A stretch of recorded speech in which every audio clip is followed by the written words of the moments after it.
di sekolah gue tuh ada yang namanya live-in. Live-in itu tuh kayak lu tinggal di suatu desa dan lu ngikutin semua kegiatan di desa itulah. Ini cerita sekolah apa, SMA lu atau? Iya, pas gue SMA, kira-kira pas tahun 2019 lah. Oke. Jadi di tahun 2019 itu gue seangkatan, kita tuh live-in di desa, pas banget di belakang Candi Prambanan, tapi gue lupa nama desanya apa. Nah, gue pas live-in itu tinggal berdua sama teman gue namanya Audrey. Dan itu tuh beneran desanya yang masih rumah ke rumah pun jaraknya juga jauh, kanan kiri emang hutan dan emang sama sekali nggak ada penerangan.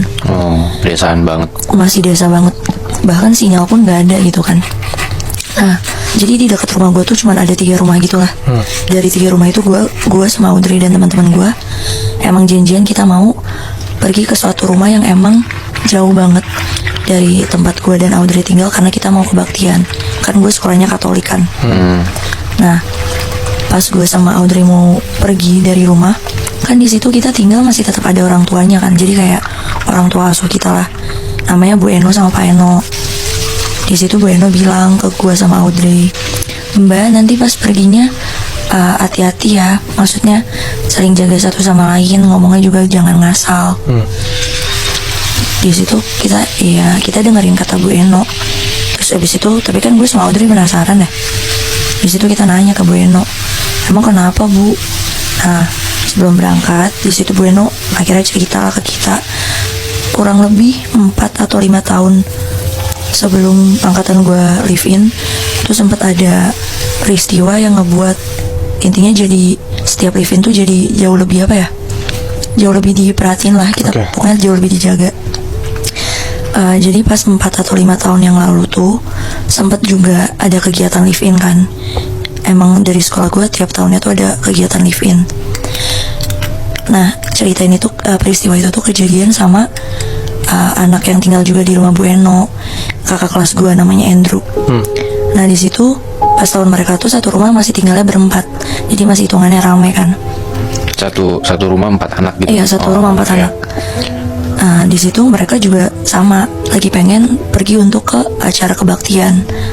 Di situ Bu Eno juga ngasih tahu gitu ke mereka kayak, "Mas, nanti pas berangkat hati-hati, saling jaga satu sama lain, ngomongnya jangan ngasal." Karena yang kayak tadi gue bilang kan, emang desanya emang masih desa banget gitu. Kebaktian itu mulai jam 8 malam. Jadi Andrew sama teman-temannya tuh pergi ya jam 7:30 lah. Jalan kaki gitu, Chef, ke Iya, kebaktian. jalan kaki. Emang di situ transportasi juga masih amat sangat terbatas. Dan emang dari pihak sekolah juga emang gak dibolehin bawa transportasi kan. Jadi mau gak mau ya emang harus jalan. Nah, itu kan udah gelap ya, sama sekali gak ada penerangan. Nah, mereka tuh cuman boleh bawa lilin karena emang selama seminggu live-in tuh HP dikumpulin ke guru-guru. Banget berarti. Iya, nah di situ Andrew sama 3 temennya jalan, dan Andrew tuh emang orangnya iseng banget, terus nantangin gitu loh, jahil usil, nggak percaya sama hal-hal yang seperti itu. Nah, pas lagi mereka jalan, ya 3 temennya sih diem-diem aja. Ada satu temennya Andrew tuh yang emang penakut banget.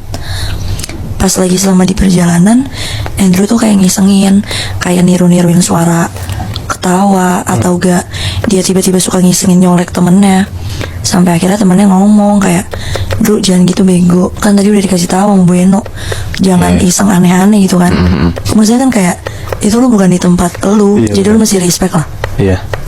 Udah di situ Andrew masih ngisengin teman-temannya lagi kayak nunjuk-nunjuk pohon, bilang kayak, "Lihat bego, ada kuntilanak, ada setan gini-gini."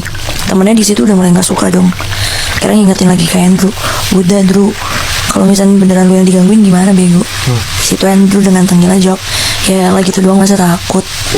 Nah, terus dari situ nggak lama kemudian Andrew capek jalan karena emang jaraknya jauh kan.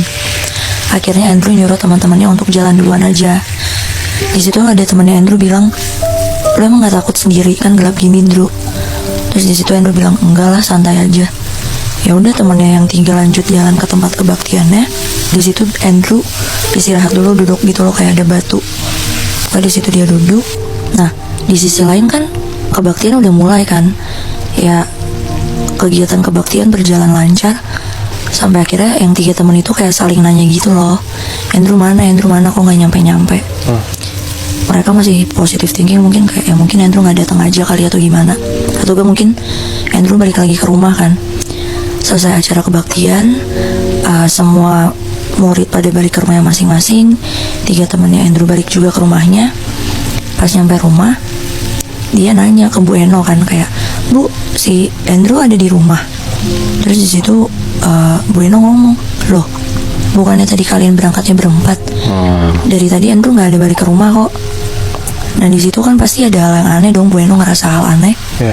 Akhirnya Bu Eno langsung sama Pak Eno tuh lapor ke kepala desa di situ, bilang kalau misalkan salah satu anak yang tinggal di rumah dia tuh nggak ada.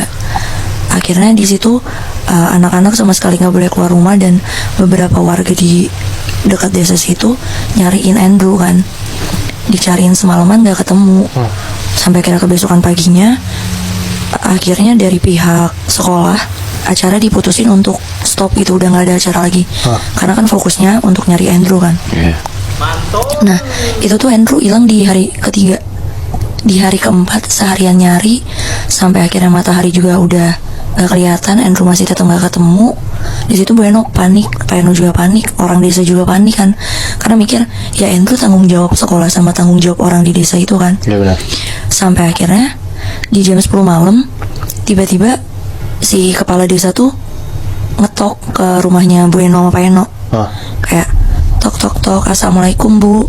Terus kayak, iya, ini si Andrew udah ketemu.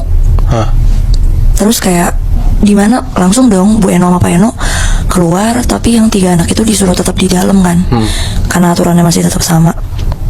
Nah pas ditemuin tuh di situ Andrew ketemunya dia lagi duduk di atas pohon gitu Pak. Pohonnya emang gede sih, emang pohon yang kayak pohon beringin. Anjir.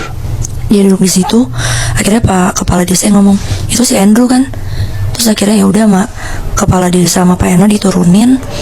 Di situ Andrew keadaannya udah kotor, bajunya udah dekil, terus baunya juga udah gak enak. Terus yang menjijikan dan anehnya adalah di mulut Andrew ada belatung Bangsat. keluar dari mulut gitu. Akhirnya ya sama Bu Eno dibersihin dulu, dikasih air minum biar nggak panik. Di situ akhirnya Bu Eno, Pak Eno sama kepala desa nanya, Andrew habis dari mana aja kok bisa ada di atas pohon? Di situ Andrew masih tatapannya masih kosong, mungkin karena masih shock, masih panik. Akhirnya Andrew udah mulai bisa ngejelasin, mulai bisa ngeceritain. Jadi dia cerita, ternyata pas dia lagi yang jalannya belakangan, yang dia nyurut 3 temannya duluan, dia di situ pas lagi duduk sambil ngerokok, ngerasa di belakangnya tuh ada sosok yang badannya tinggi, gede, berdiri di belakang dia gitu. Terus di situ pundak dia ditepuk, dan pas dia nengok, bener aja sosok yang nepok dia tuh kalong wewe. Anjing. Bangsat. Si sosok ini tuh tinggi, besar, perempuan, kukunya panjang, rambutnya panjang, bersaring juga. Nah di situ pas Andrew nengok, Andrew mau teriak, mulutnya tuh langsung ditutup sama kalong wewe itu, dan dia nggak bisa teriak sama sekali. Terus akhirnya di situ dia bilang, nah setelah mulutnya ditutup, dia tuh dibawa sama kalong wewe itu ke atas pohon yang dimana dia ditemuin. Berarti si Andrew berasa diangkatnya itu Dia nyadar, dia sadar. Anjir. 2 hari itu hilang, dia tuh emang ada di situ sama kalong wewe beneran. Waktu itu sih Andrew bilangnya kayak beneran dijagain banget. Anjing. Terus akhirnya dia juga cerita ngomong kenapa mulutnya banyak belatung, karena dia dikasih makanan sama kalong wewenya belatung. Bangsat. Aduh. Disuapin paksa. Akhirnya Andrew nyadar kayak mungkin itu karena akibat dia ngomong sembarangan dan nantangin juga kan. Iya. Pasti. Nah gara-gara peristiwa itu, makanya setiap tahun setelah kejadian itu perangkatan tuh dikasih tahu kayak beneran diingetin berulang-ulang kali, kayak kalau misal mau kemana-mana baca doa, jangan ngomong yang ngasal, hargain penunggu di sini, karena kan nggak ada yang tahu, dan desanya juga emang masih yang mistis, maksudnya masih percaya hal mistis kayak gitu.